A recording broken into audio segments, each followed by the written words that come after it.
Okay, I will start with my speech by starting to define this motion and really set up the stage. What are we talking about here? Then I will go on to specifically go into what is marriage, and then what is the problem that we see today, and then thirdly, the principle, why we think this is wrong, so to speak, why we want to support this motion, and fourthly, a sort of concrete benefit impact. Okay, so what is this about? Should enforce means simply that the state should allow these individuals to actually get to have these sort of contracts. And these contracts, we talk about some sort of punishment. It's not about putting people in prisons. It could be economic punishments, for example. And today, like, you have prenups, but what we are actually adding to this is that you add this infidelity as a sort of a viable factor into these contracts. And we're talking about what kind of scenarios are we talking about? We're talking about, for example, in a case of divorce, what will happen with the spouses' relationships. So, okay, so the point of marriage, what is marriage? Okay, it's generally about a sort of legal binding contract, economic contract between the spouses. Like, what do we do after if we break up or something, if we divorce? And typically there's some common ownership, but this is also a sort of deeper connection. The marriage is a very, very serious commitment. This is something you promise. You promise to actually stick to this partner. And like talking about divorce, or like talking about this infidelity, what does that really mean? That is something that you're breaking a promise. And what we simply want to do is to actually make it viable to have infidelity as a sort of legal working way, something that you can use as an argument in court. But nevertheless, it's still up to the spouses to choose what they want to write in this contract. Mm-hmm. Yes, okay. So infidelity is something which is then considered illegal? Well, thank you for that question, because what we are saying is that it is up to the spouses to themselves decide what the agreement is. Like, the marriage is an agreement. So what we simply want to do is to have a legal equivalent in this. And we think that the state should allow for this to work in the court. Okay, so the problem is today that infidelity is extremely wrong, but there are no virtual sort of punishments that works, that are effective. We have this sort of informal, you might have some, okay, we'll break up, but then the other guy can just, or the person who has committed this infidelity can just get away without any sort of real tangible punishments for this extremely wrong thing.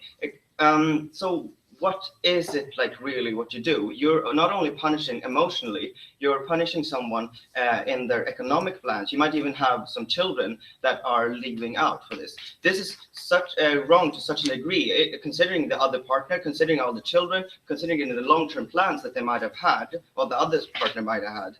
And to such a degree, this this act is so serious that we have to have a sort of a way to punish this deed. Okay, so right.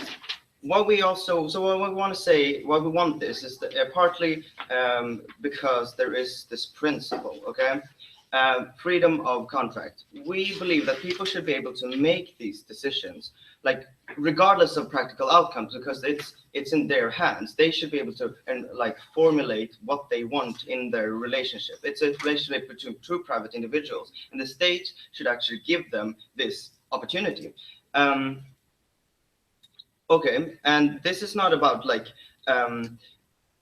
restricting or forcing from the state. It's about giving the individuals these opportunities. But so let's say that they don't want really to punish that much, they could set a lower standard. But what we believe is that they should, it's very likely that in this commitment of marriage, they will want to have a sort of stronger sort of punishment for this.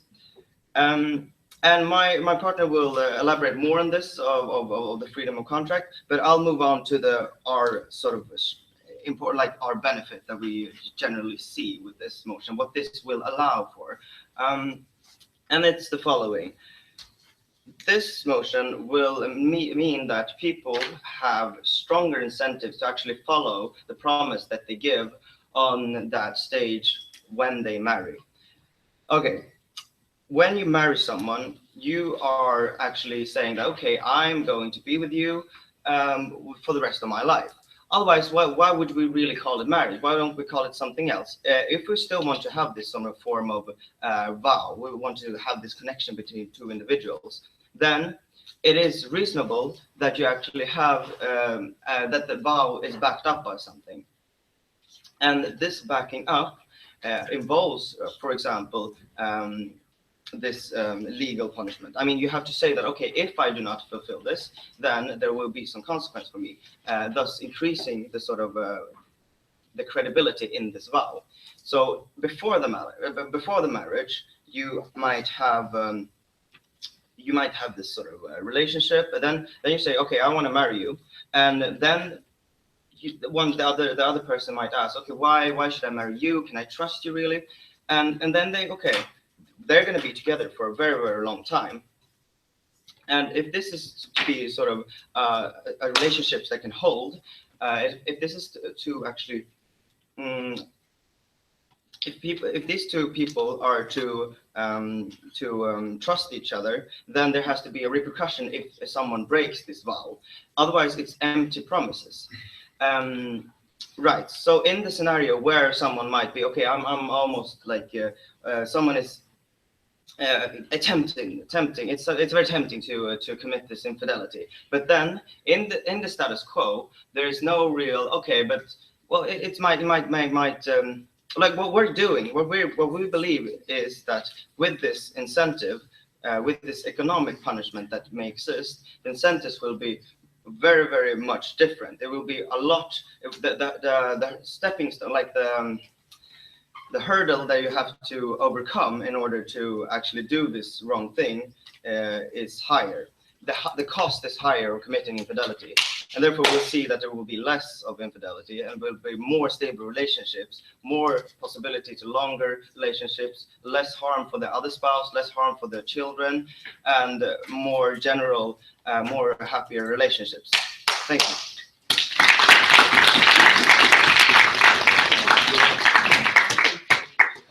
I'd like to thank the first speaker from opening government for that fantastic speech, and I welcome the first speaker from opening opposition to the floor. Hear, hear.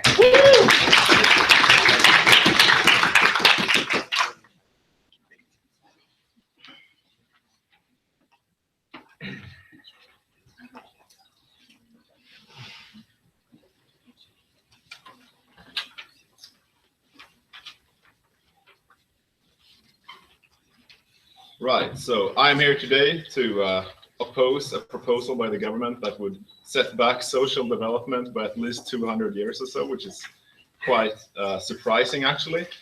So today I'm going to bring two main arguments. One is that it is not the default setting that all contracts are legitimate, and definitely not that they should all be enforced by legal punishments by the government. And secondly, how the government proposition would not make the social situation regarding the problems they bring up any better, but rather that it would make it worse. So, on to my first main argument then. It is like lots of contracts aren't at all legal to write, and this is completely natural and a basis for a modern society. So, if we look at the kind of contracts that are actually backed up by legal repercussions from the state, they're contracts regarding business transactions. So, for example, that you buy a company and you sign a contract about like paying the owner so and so much, and if you don't do that, then the owner can sue you and take you to court.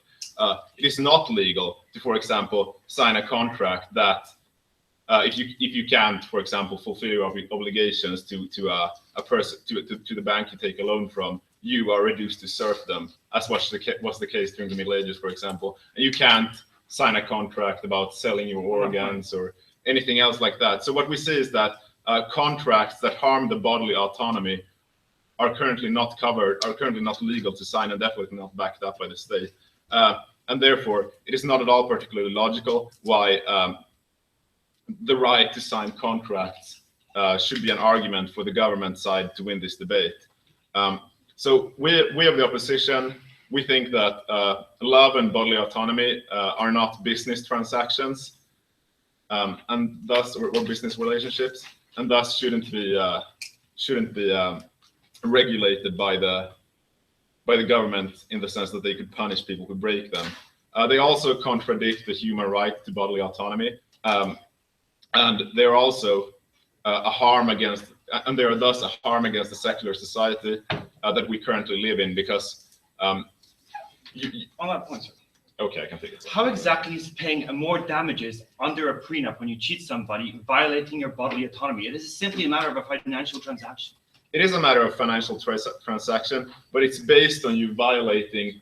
It's based on you violating the contract by taking an action that is like not a business transaction at all. It's about the bodily autonomy. Like you could say, for example, that you could sign a contract that would punish you if you had an abortion, for example. It would be the same kind of contract, right? But I think most people will also agree that that would be a contract that violated your bodily autonomy, given that the main argument for abortion in general is that not permitting it would violate bodily autonomy. So now, on to my second argument, which is that the government proposition, the benefits they bring up from this wouldn't actually be realized by this proposition. Because if we look at how like what's happening here, they're saying that if you by legal means intimidate people to not cheat on their spouses, you would get like you would keep marriages alive, supposedly. But if we think about this, we would see that if you're already ready to cheat on your husband or your wife, and the only thing holding you back is that you don't want to get punished by the state, that marriage is probably not in a very good condition in the first place, right? So you're basically trying to keep marriages alive by intimidation, marriages that are in all likelihood would not survive if both parties were actually free to choose to free to act as they wanted. So while it might not be good, for example, for children to grow up in divorced households, for example, because one of the spouses cheated on the other and they broke up, it is not also particularly beneficial for children to grow up in households where the parents don't love each other anymore and would cheat on each other if it wasn't for the state punishing them for it. So what this means is that you would just exchange, like you would gain more, you would gain less broken marriages in society, but you would also create far more very like harmful or like unloving marriages in society as a consequence. And we think that there's no reason to believe that a kind of damaging or unhealthy relationship is any better than a divorced relationship. Because if that was the case, then you could make the case, well, we wouldn't allow divorce in the first place, right? It's based on the principle that if two people really don't like each other, they're better off being separate. So, okay, I can take your video as well. Well, you're not really considering the fact that you can actually improve relationships, and that infidelity is such a big action that it crosses that kind of border where it's more unlikely that you will be able to fix as a relationship. Please consider the fact that relationships can improve over time and they have fluctuations. Right. But it's still like, for you even to be ready to commit infidelity in the first place, the marriage is probably not going to look that well. And also, again, like to go back to my first main argument, one of the foundations of the modern Western society is that the individual has a series of rights compared to that are protected from the state, and that the state should only interfere in such matters that are actually like not violating those individual rights. And that's it started with the Enlightenment thinking during the 1700s, but it's a very, very important principle for modern societies in general, that the state should not interfere too heavily regarding individual freedoms. And you have yet to prove why this benefit that some marriages might, if both parties are so scared that they won't cheat on each other, some marriages might, I guess, improve over time. But what you haven't proven is why this like marginal benefit, very marginal benefit, would be outweighed by all the harms you would bring, both in terms of of like basically harming the secular society that we live in, or the liberal society that we live in, and also the harms that you would basically keep lots of unhealthy marriages alive by simply intimidating people not to cheat on each other by legal repercussions. So with that, I leave the floor to I'd like to thank the previous speaker for that speech, and now welcome the second speaker from Opening Government to the floor. Hear, hear.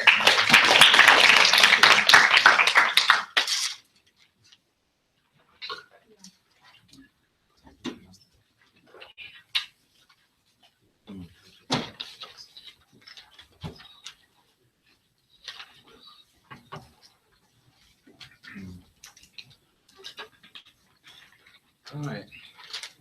I'm a bit ashamed to admit that on a Sunday lunchtime, one of my guilty pleasures is debating contract law. But unfortunately, this is something that happens when you study law in the UK for 3 years.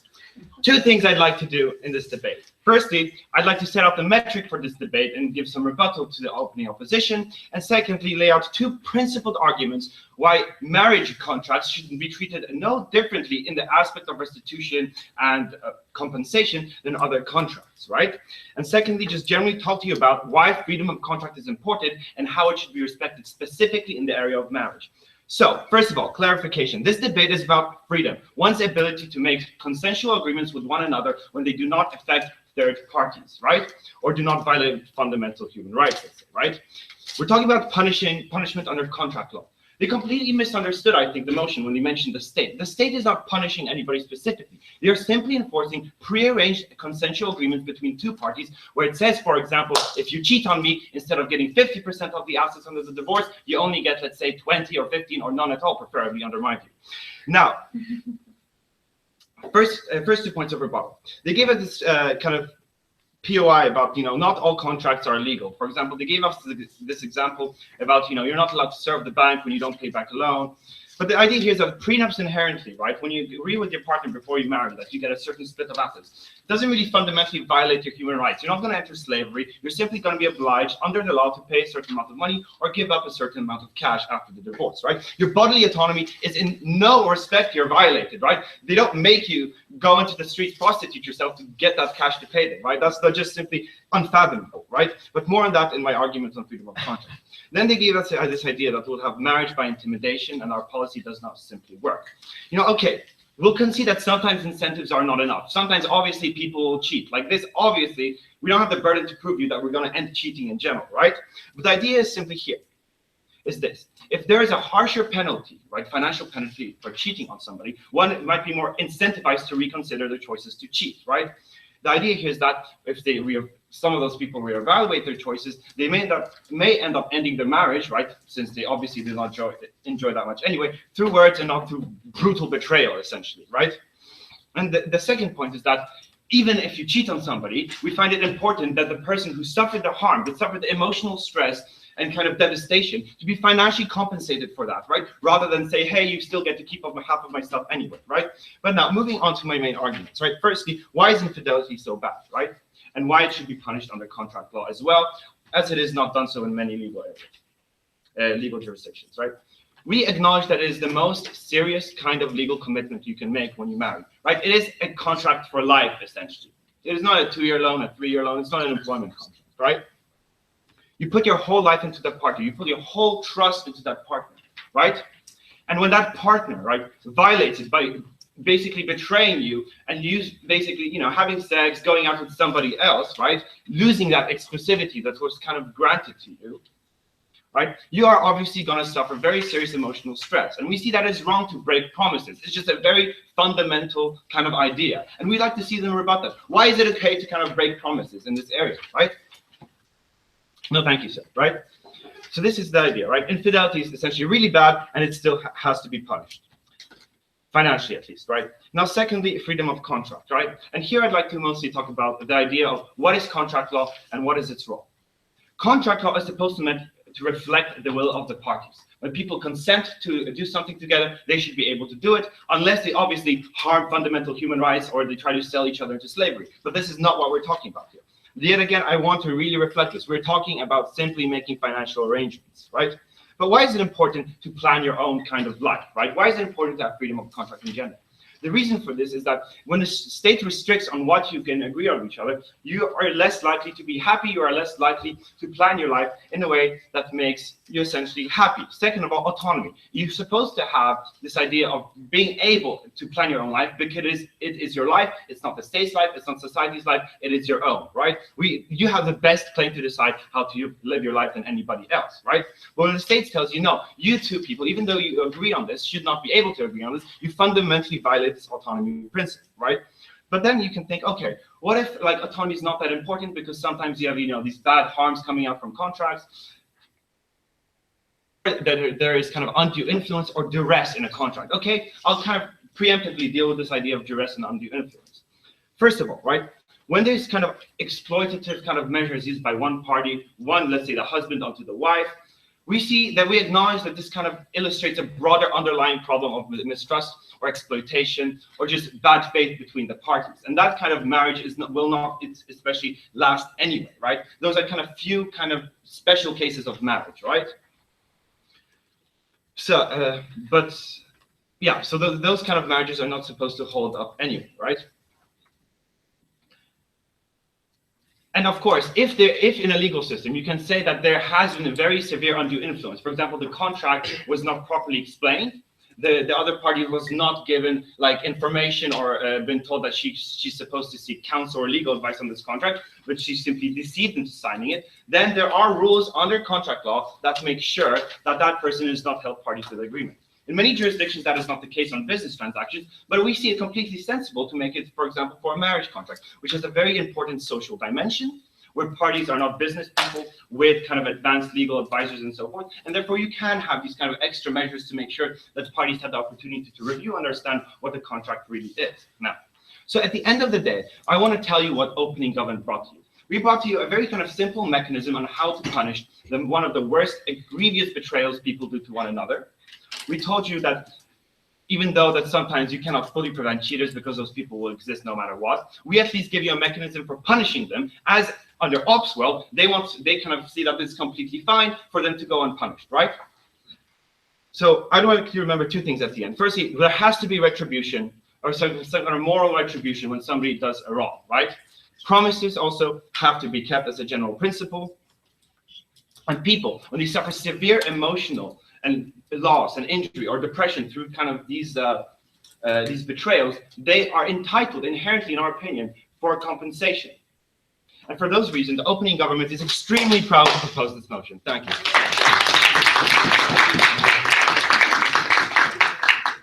would like to thank the speaker for that speech, and I welcome the second speaker from opening opposition to the floor. Here, here.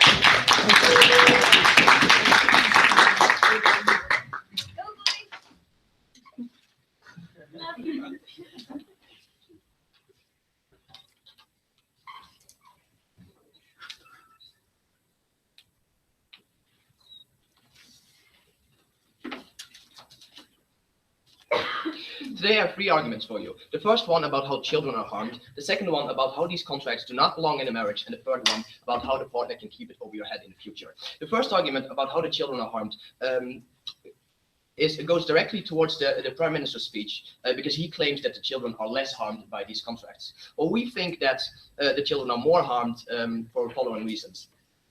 First of all, we would like to establish that we don't think people are less likely to cheat if you would have this policy, because cheating is a process that happens kind of when you're out at a bar. You don't plan like, now I'm going to cheat, but in a lot of cases, it just happens. You get these hormones and you want to cheat on someone. So we don't think that cheating is less likely. So how we think it harms the children is that if one partner is economically hurt by this after a divorce, we think that the children are more likely to lean towards the parent, that it has a more economic benefit. Because children, they want toys, right? They want to go on vacations. Children, or maybe when you get a little bit older, you want fancy clothes. You want your friends to look up to you and see that, oh, you're kind of like, you have the toys, you have the clothes, right? So we think that these children are more likely, to lean towards this one parent who has the economic advantage.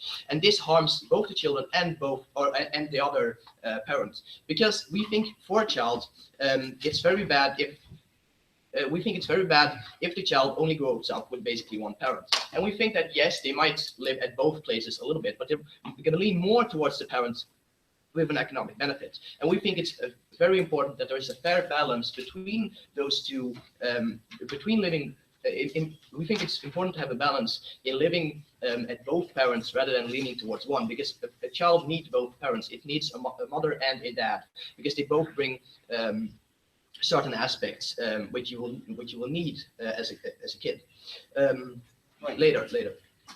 So we think this brings a very negative side effect to the child. Also, we think it's unfair for this parent who has cheated, because you should maybe, like what you're saying is you should be punished economically. But this brings the side effect that you're also punished in the sense that you don't get to live with your child as much as you like to. And we think that this punishment is not worth we think it's not worth to punish someone economically because you get this side effect. And we think the side effect is a huge harm. I'll take PI.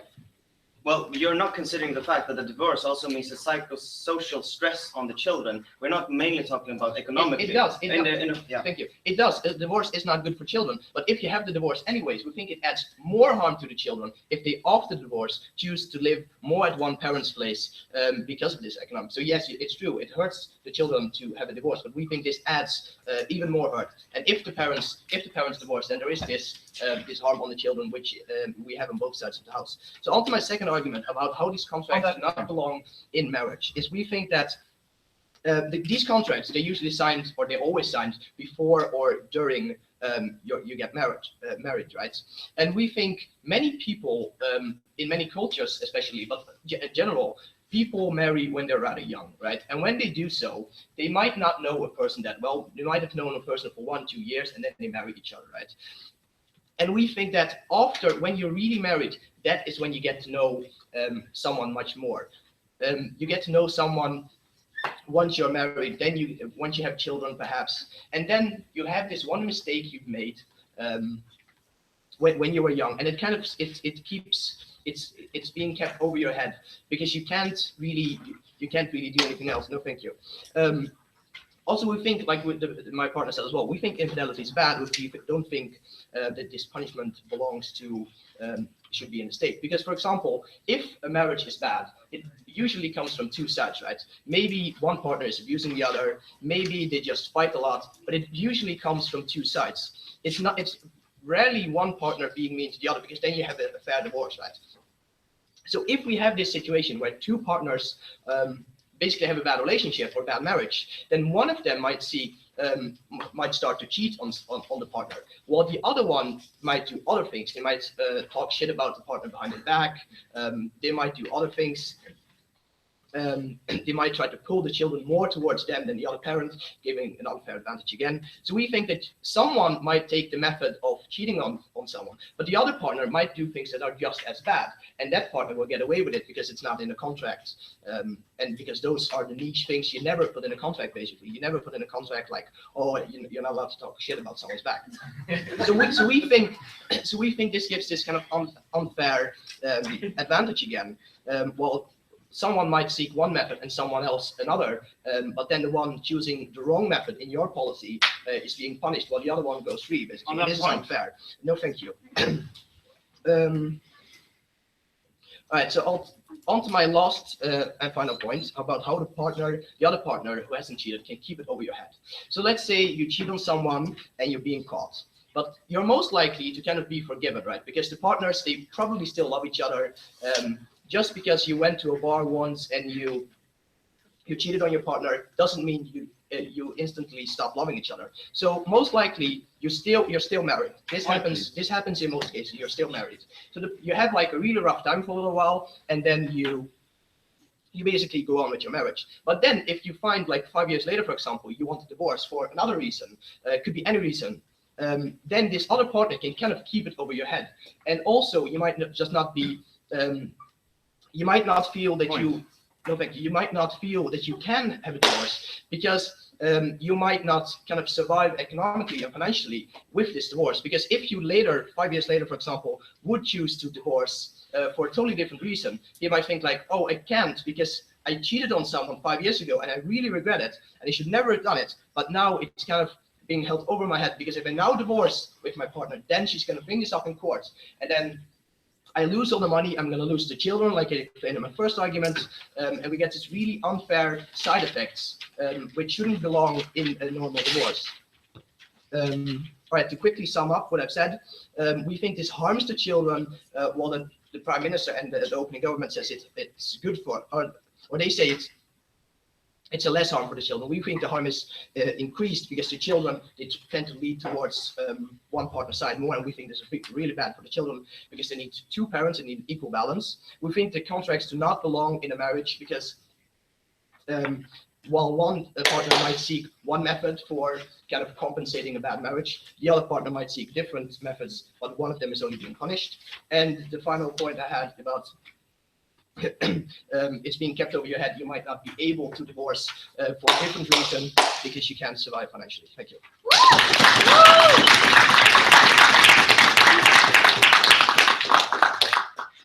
I would like to thank the previous speaker for that speech and everyone in the first half of this debate. Moving on to the second half, we welcome the first speaker from Closing Government to the floor. Here, here.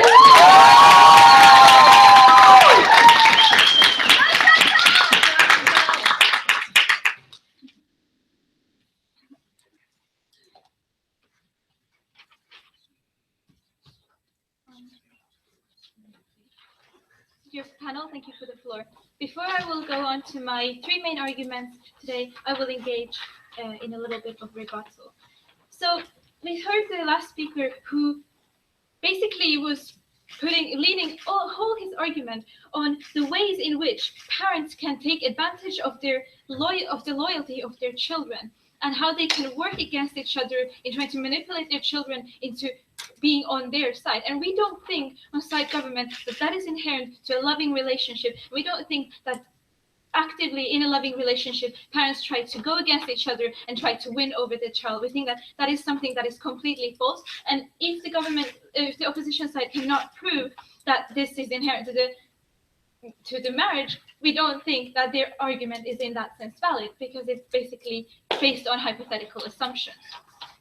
I'm going to talk to you now about my arguments, and I will also integrate my rebuttal into it. So my first argument will be focused on why infidelity is bad and what it leads to. Secondly, my main argument will be how this policy would actually make people think more twice about entering a law-binding contract, and how this it exists in two dimensions. And thirdly, why it is the obligation of the state to actually interfere in this matter. So firstly, we already heard a little bit from the opening half of the government side why infidelity is bad. However, we didn't really we saw it more focused on the legal contract part. So we very much think that infidelity, because it is such a massive problem right now, we think that it is like a big deal. We know that in a marriage, people devote each other to one another. That is the point of marriage, right? Because you want to stay together indefinitely. You want to show your partner that I don't care about any restrictions that it gives you. I love you enough to actually provide you with all my money, to bear your children, and have that security for our lives together. And we think that is the reason why people enter this marriage. However, we think that idea exists on two dimensions, and that is one of being emotionally jumping into it sometimes, and we think that is not a good thing when people jump into a marriage based on just a brief idea or based on the gut instinct, very shortly. We think that it is very important that people actually actively choose and understand the contract in which they are entering, because it is, as we say, emotionally, legally binding, but also emotionally, because you are putting your trust in another person and you're also receiving the trust of another person. You're leaning against each other in the sense that you are creating that trust. So we think that it is very important that once we have this policy, it will create some sort of response to that.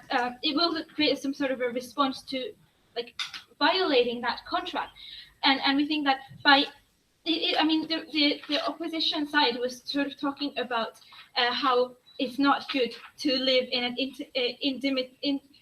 intimidated relationship and how that like lowers the quality of that marriage. However, we don't think that you should enter a marriage to begin with if you're not 110% sure that that is the person you want to live the rest of your life with. So we don't really think that it is very good idea on either side of the house to enter a marriage where you're very uncertain about the way that it's going to play out. I will take opening. Okay, that might sound very fine in theory, but do you think in practice people always marry because they are so certain? We think in practice people marry and then afterwards they find out the real things about their partner. Exactly, and that is proving my point. We think that this on side government, we think that people should find out before they marry if that person is really worthy of their time and all their energy and all that like investment. So we really don't think that is something that you should just jump into because it does have very big consequences. Now I'm going to really talk about why it is the obligation of the state to protect its citizens from being burdened like this. We think that when we said before, a lot of everyone writes songs about heartbreak. That is probably like the most common thing people talk about. We think that that is something that harms every single individual, not only the partner, but also the children that these two people are bearing together. We don't think that the argument of theirs about children having to choose one parent over another because of economic stance, it's very horrible accusation to say that money can buy the inherent love that a child has for their parents. We don't think that that exists in any kind of world unless that child is growing to be extremely shallow and superficial, probably not beneficial for the society in that matter. So we think that it is very sort of heartbreaking thing and harmful thing. And we think that because infidelity often leads to divorce, because it is undermining the trust of another person, we think that that leads to divorce, which leads to a lot of legal issues, a lot of procedures where you have to have lawyers discuss all the entities that, all the properties that you own together, all the shared money that you have, and the custody over children. And so we think that that leads to children feeling extremely empty inside. We think that a lot of children nowadays seek for psychological help because their parents have been divorced and they think that that is their fault. And we think that is horrible. So we think that that is why marriage should be a thing that people are completely certain of. And that is exactly what our policy would lead to. So with this idea, we think that state's business is truly to interfere in this motion because we believe that it is state's obligation to protect these individuals from this sort of emotional harm that these children and these partners will face once it comes to divorce. I'm very proud to propose. Thank you very much.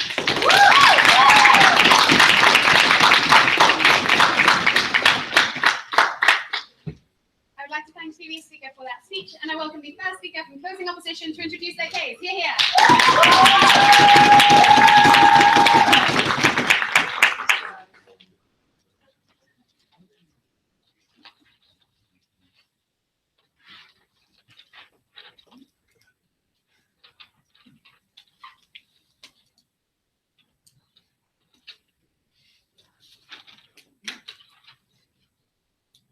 Okay, I'm ready.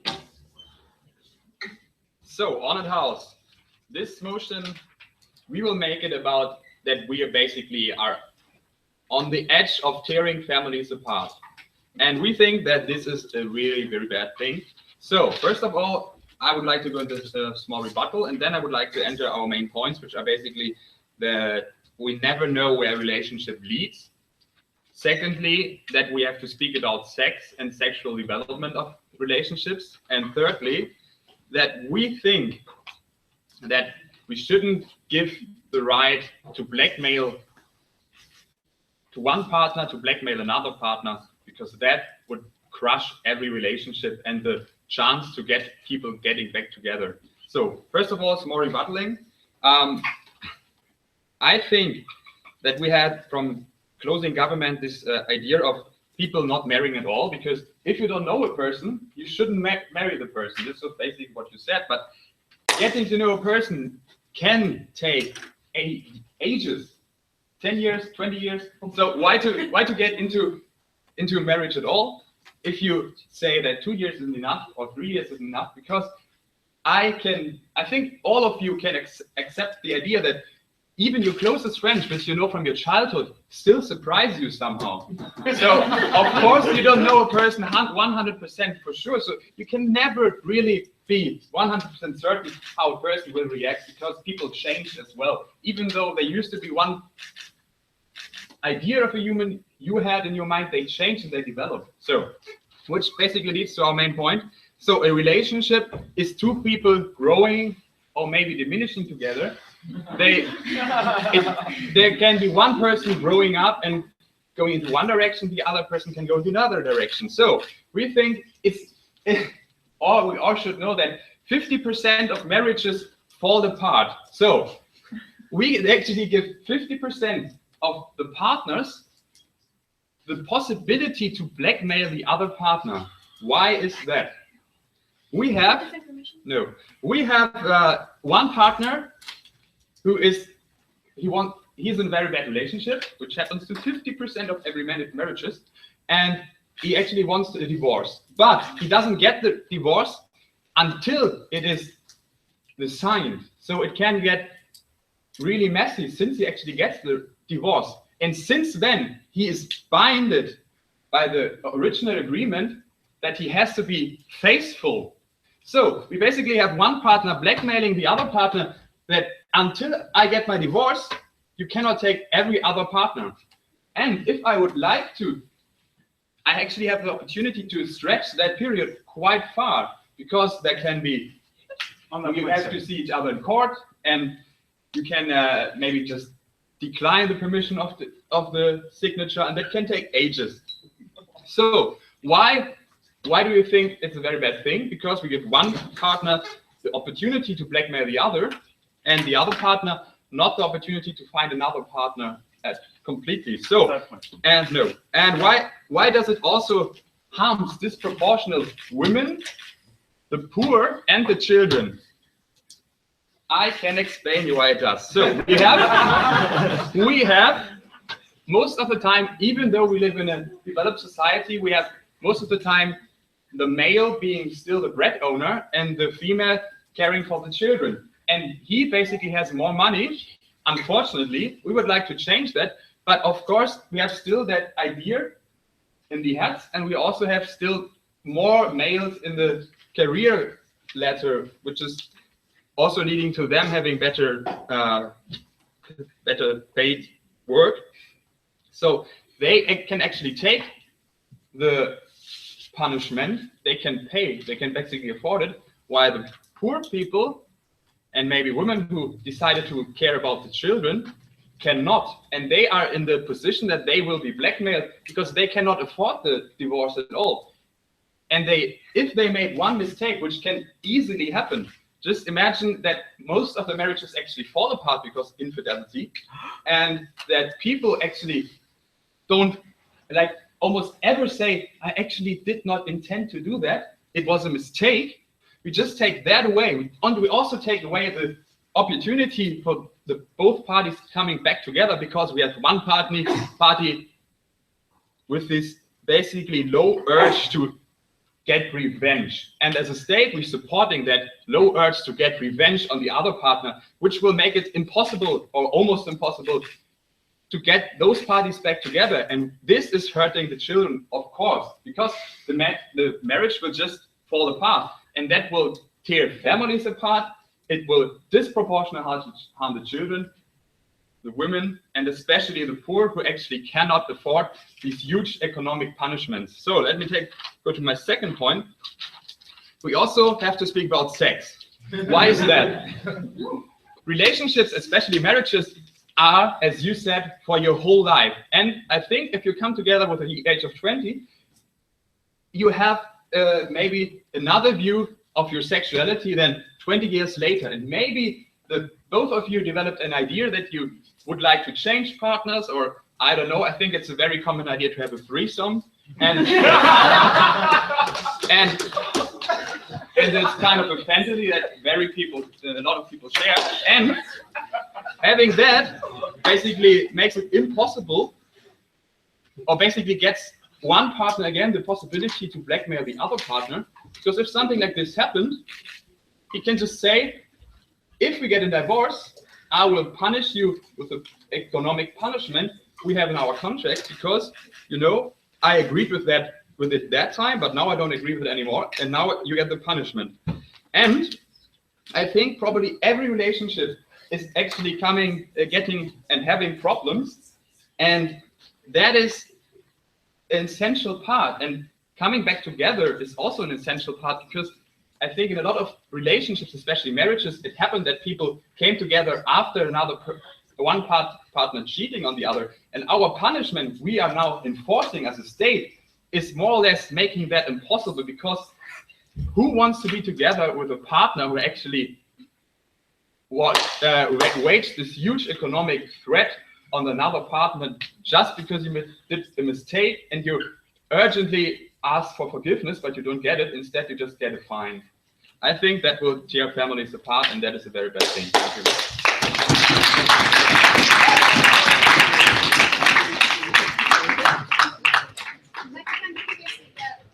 For that speech, and I welcome the second speaker from the government to conclude their case. Here.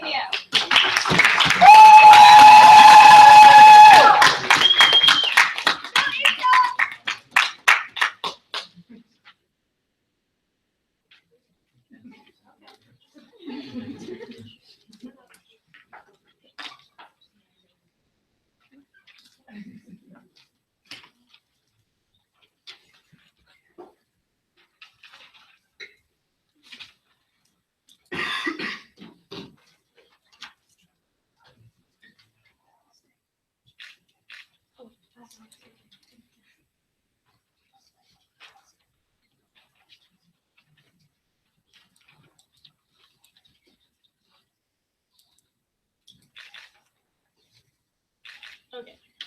So I wish I had time to get friendly, but unfortunately I don't. And it's going to make it really awkward for the three Lund teams to see each other after the closing government destroys you. Now, anyway, so to start with, greetings, and also I'd like to identify this debate today as a debate about freedom versus the individual freedom versus the state's role in protecting its citizens. Now, it actually has, considering that this is a motion about state enforcement of so-called anti-infidelity contracts, closing government believes that this is instead a debate about individual freedom versus the state's role in protecting its citizens, and not so much a debate about freedom in general as opening government has suggested. Now, however, even if this was, it also has been defined and sort of pictured and contextualized by opposition as a debate about the harms of these contracts and of this motion. And even if it was a debate about this, I would like to show you in my following flashes how the harms that have been outlined by opposition are irrelevant when and are outweighed by the benefits of imposing this motion. Now, to begin with, the role of cheating. What is the role of cheating? It has been suggested by opposition that cheating is not such a big deal. Cheating is an irreconcilable difference within a marriage. Why do you enter into a marriage? You enter into a marriage because you are committing to someone. You enter into a marriage, you share property, you share money, you share custody of children. Marriage is both a legal contract, but also a contract of souls that you promise to be someone's and to be only theirs. Now, to suggest the idea that cheating is such a little deal that it would not end in divorce, and that most marriages can get through cheating, that is just a completely false premise. Let me just show you this for a moment. If you have children with someone, you own a house with somebody, you have allowed them to share your life with them, you've pushed their babies out of your vagina. Now, if someone has then decided that it is so easy to give up all of those that wonderful relationship, and that doesn't matter to them, that matters to them so little that it's okay for them to go and have sex with somebody else, then I would say to me and to everybody else in this audience that is an incredibly saddening thing and a completely irreconcilable problem in that relationship. So cheating ends in divorce. That is just fact. Now, why is that important? Well, in the status quo, there is divorce. It has been suggested by opposition that there's a harm in this contract because it will end in divorce, and that divorce is bad because families that don't have two parents, children that grow up in families that don't have two parents, that's incredibly hard for the children because these children need both of their parents. However, because cheating leads to divorce, in the status quo, there is divorce. So all of the harms that are outlined by opposition still exist in the status quo. And actually, as a matter of fact, as I will continue to show you, and as my previous speaker, my partner, has shown you, no thank you, with our contract, we would be able to deter people from infidelity and therefore decrease the rates of divorce. Now, how is it? So let me show you my second class, and that would be the benefits versus the harms of this motion, of imposing this motion and having this legal contract. Now, how does it work that we deter people from cheating? Well, when people enter into marriages sporadically, now, you can get married very easily. You can just go to Stadshuset when you're 18. It's an incredibly, it's a throwaway process essentially. But with our motion, we would be directly legally we would have a legal term in the contract of marriage, which is a legal contract, that would deter people, would add weight to this infidelity. It would make it that when you go to the bar and you see a nice lady, you think, wow, maybe if I cheated right now, I would be economically depleted and lose custody of my children, and my life would be ruined for all of eternity. No, thank you. So, why is that important? Why is it important that we deter people from infidelity? Well, because as I've shown you previously, infidelity, cheating, that leads to divorce. Now, why is divorce bad? Why is divorce bad? What is marriage in general? Marriage is a contract between two people. You share property, you share money, you share custody of children in many, many cases. And no, when you cheat on someone, when that leads to divorce, you both emotionally deplete the individual who was cheated on, but you may economically deplete them. You may take away completely their economic stability. Yeah, sure. Okay, so we've proven how a child is harmed for life. So how can your points be possibly more important than a child's well-being? How can short-term revenge or punishment... Sorry, that's too long. But I I understand what you mean. But I have already proven to you that in the status quo there is already divorce, and our motion would be giving weight to this infidelity, that people who may not be sure enough to be entering into a marriage would not be entering into that marriage because of the economic weight that has been outlined by the government today. And therefore, the harms of divorce, the harms that you have so brilliantly outlined for us today, would be avoided. Thank you so much for that, by the way. It makes my analysis a lot easier. Now, to continue on, to just outweigh these benefits for a moment, it has also been suggested by closing opposition that there's some kind of sexual interesting development going on when in a marriage, and that you should be able to express that, you might change your orientation, you might want to get into a threesome. Yeah. Kind of awkward to debate that with like all the nerds in this room, but anyway. So just to continue, I would say that first of all, a marriage, no thank you, a consensual agreement where you are entering into a lifelong contract with somebody is not the place for your quote-unquote sexual liberation.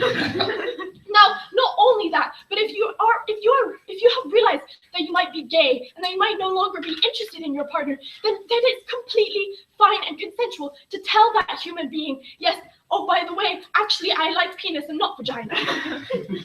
So I would say that benefit or that harm of imposing this motion that has been suggested by closing opposition is really outweighed by all of the benefits to our society, and therefore our state has that role, has that power, and should intervene in infidelity and to deter people from infidelity, and therefore decrease the harm that is caused to our citizens in general. And therefore, I'm very, very, very proud to propose today.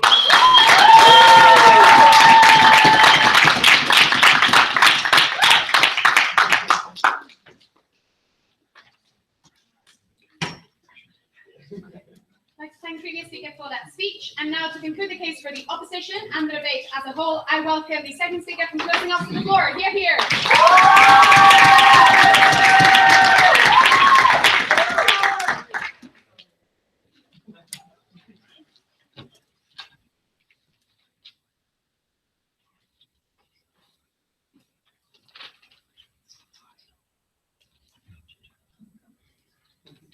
Are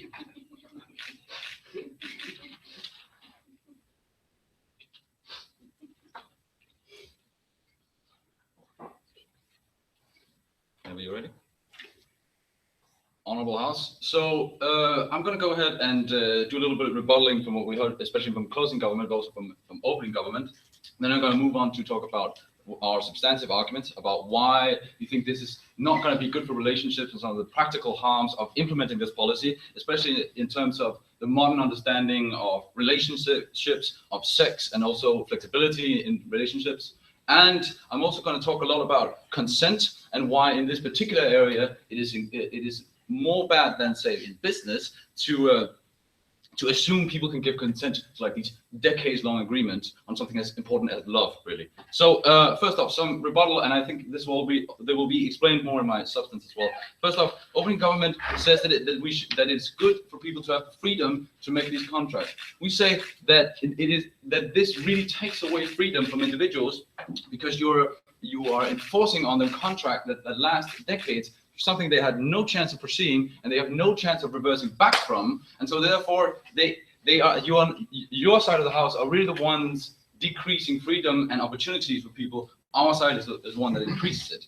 And second, there's a lot of closing governments seem to think that people are 100% able to foresee into the future and simply know the spouses they're going to marry completely, and we say that's obviously not true, and it just like flies in the face of reality. No, not right now. First off, people change, of course, over decades of time. As you said yourselves, this is something that takes, that marriages are very, very long agreements and not something that's just for, say, 6 months or something. So yeah, no, I'm going to go on to my substance now. So first off, the opening opposition outlined some of the illegitimacy of this entire motion. We want to focus a little bit more on the actual harms this brings, and also the initial goal of the opening government is actually defeated by the harms that this brings. So primarily, they want relationships to be better in society. We say relationships will be worse when you reduce the possibility for couples to change how their sexual relations work. No, not right now. In the modern society, so people can change, or they might need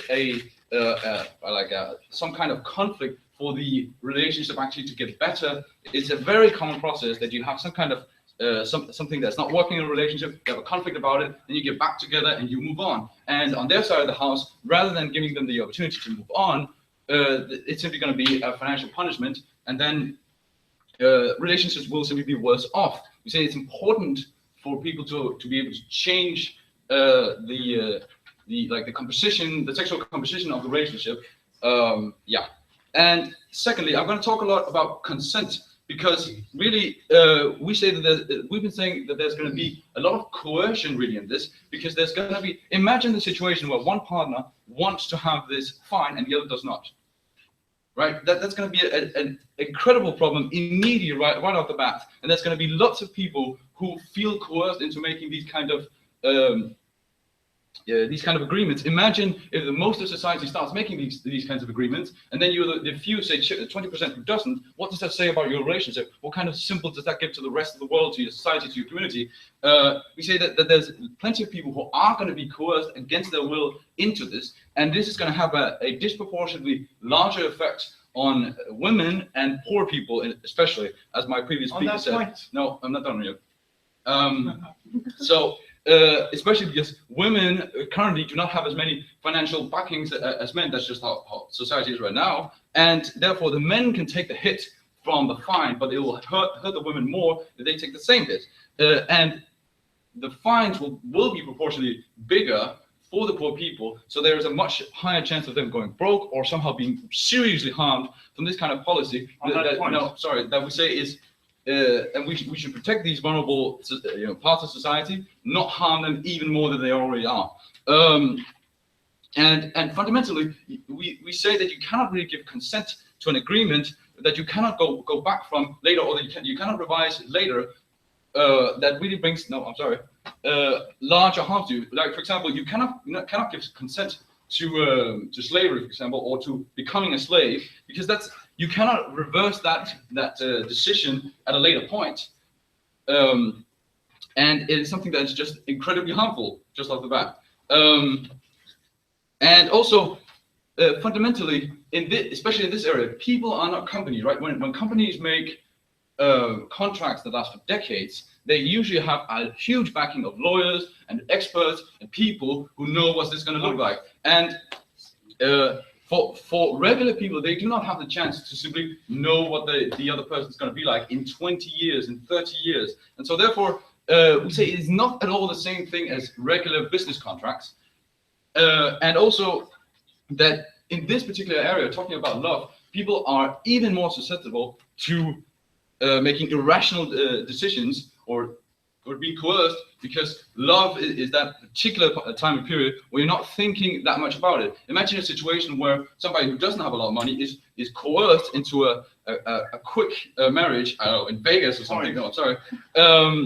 Oh, actually, I'll take that. Sorry. Go Firstly, please justify why poor people should never compensate their victims. And secondly, you do realize that to avoid this whole blackmail scenario, you just have to make sure. Yeah, okay, I get it. Okay, so I'm not at all saying that poor people should not at all like be exposed to any harms at all. But I'm saying this will disproportionately harm the poor people in a way that they cannot give consent to or in any way foresee. And so this is therefore exceptionally worse for the vulnerable people in society. We think that is bad. We should not harm vulnerable people even more. I kind of lost it. Okay, I think I'm just going to summarize. So we say, first off, people are not businesses. People don't have the ability to look into the future completely, like the closing governments used to say, and therefore they cannot make these kind of huge commitments that they actually give consent to for like decades long. And also that the reality is that their side of the house is actually reducing the freedom of people who get locked in these kind of rigid relationships where they don't have the chance to change the sexual relationship within it. At that, we say that first off, you should allow people the flexibility to change what the relationship is, and finally, that people do not give consent to these kind of agreements, and therefore we should not make it a contract. Thank you.